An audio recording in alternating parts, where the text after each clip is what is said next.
Hey guys, welcome to Wrestling Daze and welcome to this unexpected video.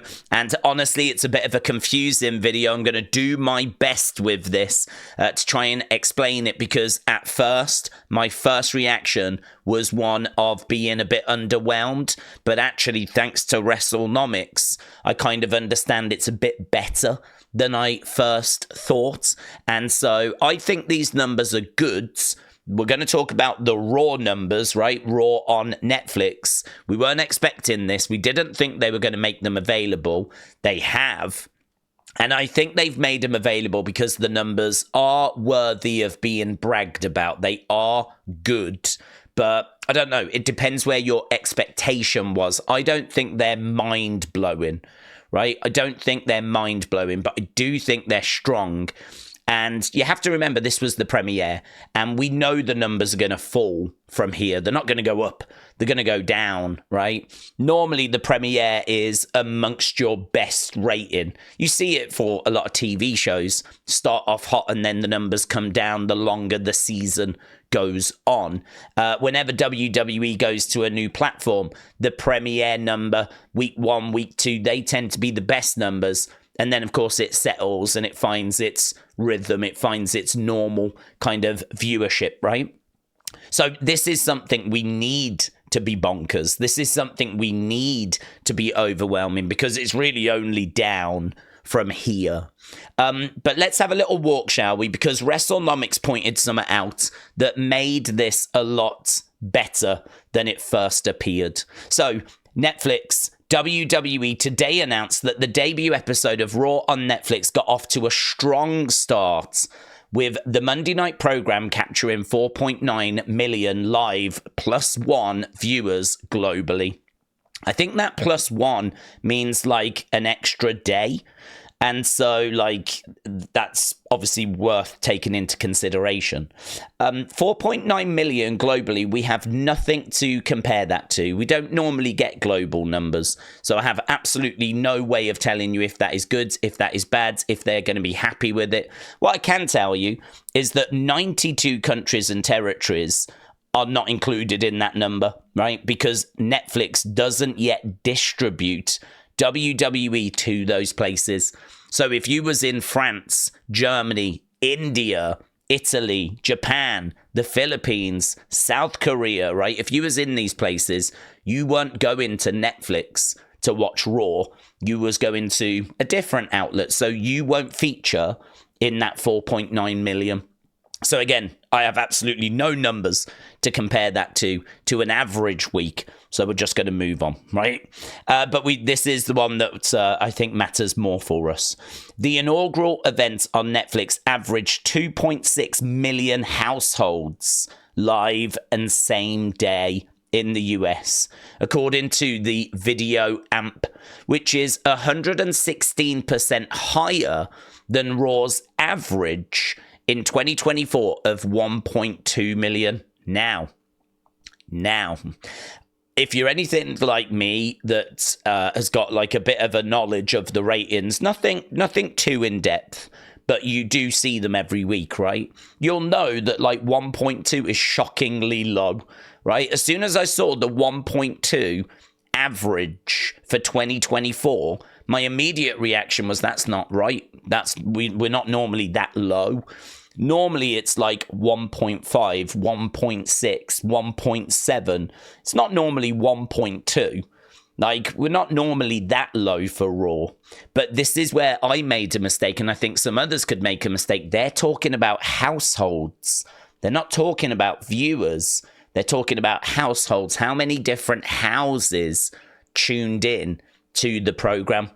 And it turns out that the Nielsen rating actually doesn't work quite by households. They work by viewers. And so obviously in every house, you've got more than one person on average that's watching the show, right? So that means that it might be going to 1.2 million houses, but there's actually 1.6, 1.7 million people that are watching, right?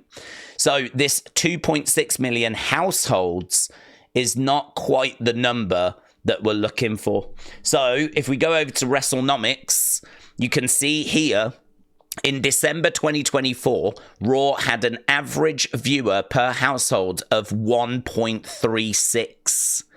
If we apply that, it means that the Netflix premiere would be somewhere around 3.5 million viewers. In 2024, the average was 1.66. All of a sudden, this makes a lot more sense now. Right, 3.5 being the actual viewer number, right, on average, is a lot more impressive than when you first see the 2.6 million number. There's a big difference between 2.6 million and 3.5 million. 2.6 million houses, but 3.5 million viewers. And it's the viewers that we're more interested in because that is more in line with the number that we normally see, right? I really feel like they're not giving us all of the information here. Now, obviously, that 3.5 is not exact. What WrestleNomics have done is they have worked out the average household had 1.36 people watching in 2024. If you just use that same number from 2024 and apply it to what went down on Monday, that's how you get to the 3.5. I hope that makes sense. It's a little bit complicated, but as I said, I hope that makes sense. Massive shout out to WrestleNomics on that, because without that piece of information, I could have gone down some very different roads. So they're saying that this is 116% higher than Raw's average. They're saying that it was higher than any other Monday Night Raw broadcast in the last 5 years. They're saying that the event also more than doubled the 18 to 49 audience from last year, right? So all of that is good. Yeah, is really impressive. It shows that we're in a much stronger place. We know these numbers are going to drop, and they're going to drop like a stone, right? You really basically just put on a PLE. You had The Rock, we had John Cena, we had a Roman Reigns match. It was the Netflix premiere. They'd been hyping this. Like, this number's going to absolutely drop like a stone. But if it is that 3.5 million viewers, then I feel like we've got a bit that we can drop and we'll be okay, right? Again, don't know what you can take from the global number. I think this is why Triple H was using words like strong and pleased, because I do think there was people out there that maybe saw the Jake Paul numbers, maybe saw the NFL numbers. I think the NFL was like 20 odd million. Jake Paul was like 60 million, with it being 100 million odd globally. I mean, the Jake Paul event was bonkers. The size of that was just bonkers. The size of the NFL is just bonkers, and that was 20 some odd million, right? Of course, it had Beyonce as like the halftime show entertainment. WWE, as Triple H has been saying, we're never going to get anywhere near those numbers. They were never going to get anywhere. This is why that buffering conversation was always redundant, because WWE were never going to get close, anything even remotely close to that. And actually, I got asked about what I thought the numbers would be. And I said, well, I think as a starting point, double it. So 1.6 would become 3.2. And I think as a starting point, you need to have like a bit of a range as to what you are expecting. And I would be expecting, let's put a little bit more on than that. So let's go 3.5 to 5, right? So that was, I think, what I said on a live stream. And there was no real science behind it apart from just doubling it, adding a little bit more. I knew it was a premiere. I knew it was going to be a big deal. So that was kind of what I went with. And it seems like it's come out at that 3.5. So it is more actually towards the bottom end of what I was thinking as being like a good acceptable number. But it's still a good acceptable number, right?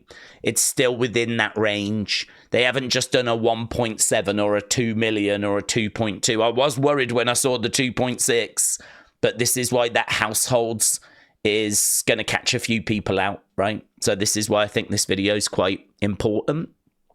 So we can read the rest of it, but the rest is just waffle, really. On X, so they're talking about social media.